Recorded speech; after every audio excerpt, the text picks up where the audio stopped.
The film opens with Alice Kinney's voice, telling us about her life up to the age of 40. Her father was a famous movie director. He fell in love with Lillian Stewart, the actress who starred in his films. But after Alice was born, he had an affair, which caused his marriage to fall apart. Years later, after Alice divorced her husband Austin, she moved from New York to Los Angeles with her 2 daughters, Isabel and Rosie. They moved into her late father's old house. Alice is trying to start over and launch her own interior design business. Now it's Alice's 40th birthday. We first see her crying in the bathroom. When her daughters knock on the door, she pulls herself together, opens the door like nothing's wrong, and drives them to their new school. Isabel is nervous, but Alice comforts her and tells her everything will be fine. Elsewhere in the city, 3 young guys, Harry, Teddy, and George, are being kicked out of their motel because they've run out of money. The 3 of them had made a short film that did well at film festivals, so they came to LA hoping to turn it into a full-length movie. Harry, full of confidence, promises they'll figure things out. That night, Alice goes out to celebrate her birthday with her friends. Her daughters are staying with their grandma. At the bar, Alice and her friends run into the guys. They all party hard, dancing and drinking late into the night. Eventually, they all end up back at Alice's place. Harry flirts with Alice, and although they start hooking up, he ends up passing out from too much alcohol. The next morning, Alice wakes up surprised by what happened the night before. She tells Harry that what happened wasn't like her at all, and that it's probably for the best that nothing serious happened. Harry, though, clearly likes her. George, meanwhile, explores the house and finds a room full of Alice's father's old movie scripts, awards, and posters. Lillian, Alice's mom, comes home with Isabel and Rosie and is surprised to find the 3 guys there. Hurry up, you guys. Weird. George recognizes Lillian, and the guys get excited, complimenting her on her work in films.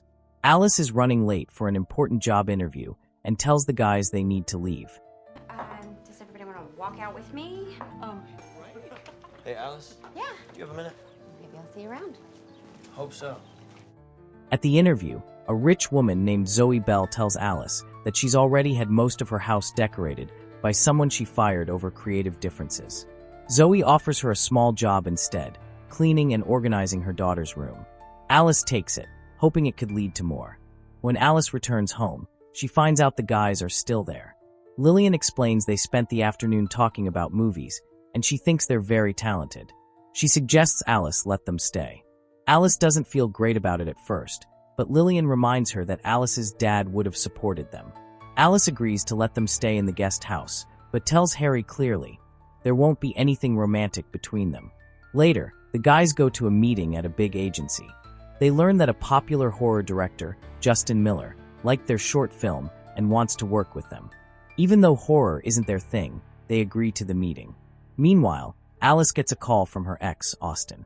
He's worried about the guys staying with their daughters. Alice asks him when he's moving to LA like he said he would. He says soon.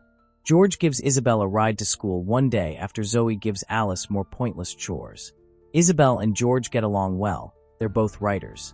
Isabel's teacher, Miss Avery, suggests she apply for a playwriting workshop, but she's too nervous to try.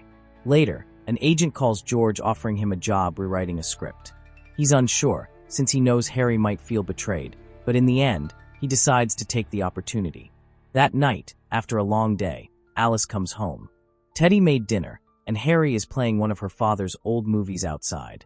After a nice evening, Alice thanks Harry and admits she hasn't watched those movies in a long time. They drink wine, talk late into the night, and end up hooking up again. Alice continues working for Zoe, hoping for a bigger chance. Hey, Alice is gonna babysit for you until Idalia gets here. But she finds out Zoe just rehired her old designer and never planned to give Alice the job. George helps Isabel write her play. When she tells him she's too scared to perform it, he says he'll be there watching her no matter what. For a while, everything feels good. Alice even asks Harry to be her date for dinner. He says yes, but he goes out for drinks with Justin first. The drinks last too long, and he misses the dinner. When he gets home, Alice tells him she's too old to be hurt by a guy who doesn't show up. She says he's still young and will make mistakes, but she can't be part of that anymore. She ends things between them. When he tries to fix it, she tells him it's too late and that she already has plans with someone else. After a terrible date, Alice drinks too much, and things get even worse when she sees Zoe at the same restaurant. Fueled by frustration, Alice storms over, yells at Zoe, and then storms out, leaving Zoe so drunk that she ends up passed out on a bench outside. George comes to pick Alice up. During the ride home, she tells him he's a great guy, not realizing that he's starting to develop real feelings for her. When they arrive home, they find Austin waiting at the house with his luggage. He's planning to stay there too. The guys instantly dislike him, especially Harry, who not only disagrees with Austin on almost everything, but also knows about his relationship with Alice. Tensions start to rise. The breaking point comes when Harry discovers George working on something else on his laptop. Harry feels betrayed, thinking George is abandoning their film, and he also suspects George is jealous of his connection with Alice. Then, when he finds out Teddy has been going to other auditions, he snaps and storms out. Meanwhile, Teddy confronts Austin, demanding to know what he really wants from Alice.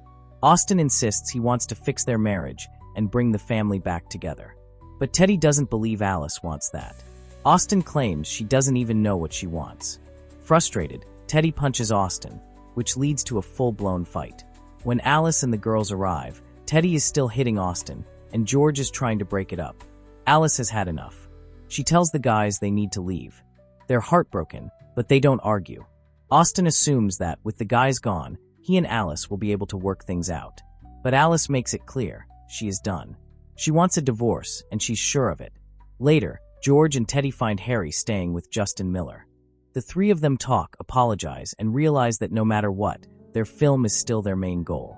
They also agree that they can take on other projects, but their partnership isn't over. As time passes, everyone moves forward. Alice keeps working on her business, Isabel finishes writing her play, and Teddy lands a role on a TV show. One day, Alice visits the guy's new apartment. Harry assumes she and Austin are back together, but she quickly clears that up. Austin is living in LA now, but he has his own place. Harry is relieved. When George and Teddy arrive, there's an unspoken understanding between them. They've all missed each other. On the night of Isabel's play, the guys have an important meeting with a big producer named Ryan, who claims he's interested in making their film. But as the meeting drags on, he keeps suggesting changes that go against their original vision. Harry, frustrated, finally tells Ryan that if he doesn't want to make the film their way, he's making a mistake. Then he makes a choice. If Ryan won't commit, they're leaving. They have somewhere more important to be. The guys rush out just in time to make it to the play. When Isabel steps onto the stage, nerves take over. She freezes, nearly breaking under the pressure. But then, just when she's about to fall apart, she sees George standing in the wings. He flirts with Miss Avery, making Isabel smile. That little moment gives her the confidence she needs, and she finds her words. The play continues without a hitch. After the performance, everyone gathers at Alice's house to celebrate. Alice, Austin, Lillian, the girls, and the three guys. It's a strange mix of people, but as Alice looks around, she realizes something. This is her family, and she's happy.